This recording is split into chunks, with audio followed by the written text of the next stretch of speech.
नमस्कार, मैं अंजना और आप देख रहे हैं कोशी टुडे। आइए रुक करते हैं आज की बड़ी खबर की ओर। पूर्वी चंपारण में प्रेस कॉन्फ्रेंस को संबोधित करते हुए पीके ने पीएम मोदी और अमित शाह को दी खुली चुनौती। बोले, पीएम मोदी और अमित शाह में अगर दम है तो बताएं कि चुनाव जीतने के बाद भी नीतीश कुमार ही मुख्यमंत्री होंगे।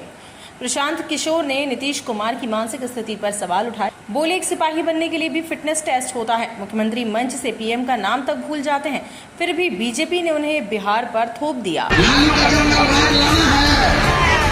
नीतीश मोदी क्या करेगा आपकी हाली जनता के राज बनाने के बाद जब सूरज लेकर आने के बाद बेतिया राज की जमीन का जो अधिग्रहण का मामला है, मैंने आपको बताया कि अभी जो सरकार है इसको चलाने वाला कोई मुखिया नहीं है। नीतीश कुमार शारीरिक और मानसिक तौर पे बिल्कुल सक्षम नहीं है मुख्यमंत्री पद पर बने रहने के लिए।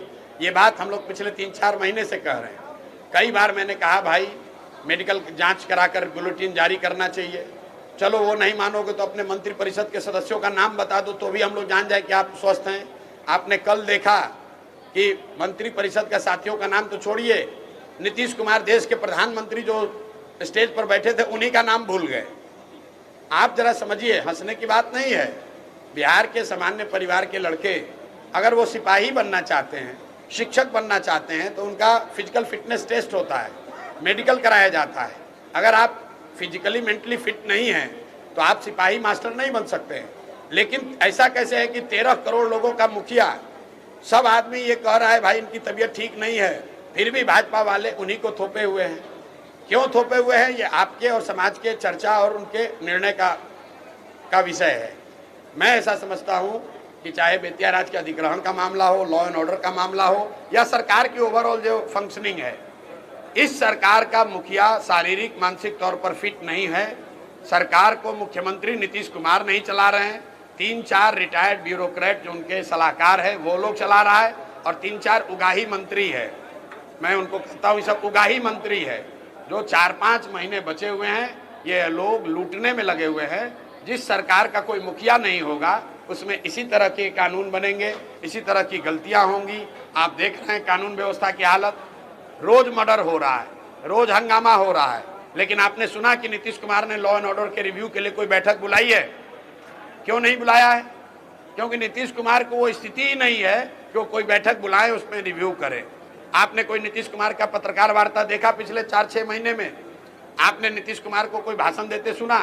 भाई वो कागज लेके पढ़ रहे हैं, और जो पढ़ रहे हैं उसमें भी आधी बात गलत बोल रहे हैं। किसी के सर पर गमला रख दिया, किसी के कंधे पर हाथ रख दिया, किसी का नाम गलत बुला दिया। कभी राष्ट्र, ऐसा कैसे संभव है कि जो आदमी 20 वर्ष से मुख्यमंत्री है, राष्ट्रगान बज रहा है और आदमी ताली बजाने लगे बीच में? ये कोई नए व्यक्ति तो है नहीं। तो कहीं ना कहीं उनकी जो मानसिक हालत है वो स्वस्थ नहीं है। मानसिक तौर पर नीतीश कुमार स्वस्थ नहीं है, और मैं बिल्कुल इसको जिम्मेवारी से कह रहा हूँ, अगर वो स्वस्थ हैं तो मेडिकल जाँच कराइए, मेडिकल बुलेटिन जारी करा दीजिए। नहीं करा सकते हैं, अपने जितने मंत्रिपरिषद हैं, मंत्रिपरिषद के साथी है, कैमरे पर आकर उसका नाम बता दीजिए। अगर वो भी नहीं करना, अपने जो 5 आपके फेवरेट अफसर हैं वो अफसरों का नाम बता दीजिए कैमरा पर। नीतीश कुमार को कोई बात याद नहीं है, ज़्यादातर बात याद नहीं है। जो लोग लिख कर देते हैं वही वो पढ़ते हैं। नीतीश कुमार को चारों ओर से लोगों ने घेर रखा है ताकि ये पता नहीं चले जनता को कि इनकी असली स्थिति क्या है। बेतिया राज की जमीन का अधिग्रहण का मामला सरासर गलत है, क्योंकि जो ऑलरेडी जमाबंदी हो गया, जिस जमीन का रसीद कट गया, उसका आप कैसे अधिग्रहण फिर से कर लीजिएगा? लेकिन ये मामला सिर्फ बेतिया राज का जमीन का नहीं है। पूरे बिहार में 1/3 से ज़्यादा जमीन का लैंड का ओनरशिप डिस्प्यूटेड है। आप बेतिया राज अधिग्रहण से पहले भी जब मैं पैदल चला हूँ तो पहाड़गंज में, गोविंदगंज में, अरेराज में सैकड़ों ऐसे लोगों से मिला हूँ जो जमीन को जोत रहा है, रसीद कटा रहा है, लेकिन वो जमीन को बेच नहीं सकता है, वो जमीन पर लोन नहीं ले सकता है। लोगों का बेटी का शादी है, उसकी ज़मीन है लेकिन वो बेच नहीं सकता है। ये परेशानी पूरे बिहार में है। मैंने आपको पहले ही कहा कि जमीन भूमि सुधार के मामले पर जनसुराज पहले ही राज्यव्यापी एक आंदोलन चला रहा है, और बेतिया राज अधिग्रहण का जो पूरा कानून आया है सरासर गलत है, और हम लोग उसके विरोध में खड़े हैं। जैसे कि एनडीए की सरकार ने अंडरस्टूड है कि नीतीश कुमार के चेहरे पर अंडरस्टूड है प्रोजेक्ट तो किया है। भाई ऐसा है, 2 दिन पहले मोदी जी आए तो मैंने जनसुराज की ओर से ये सवाल पूछा है कि एनडीए के लोग, खास करके प्रधानमंत्री और अमित शाह जी, क्योंकि दूसरे का कोई औकात है नहीं दूसरे के कहने का, वो स्पष्ट तौर पर उनको ये बताना चाहिए कि अगर एनडीए को बहुमत मिलता है, उनकी सरकार बनती है, तो क्या नीतीश कुमार ही आगे मुख्यमंत्री रहेंगे?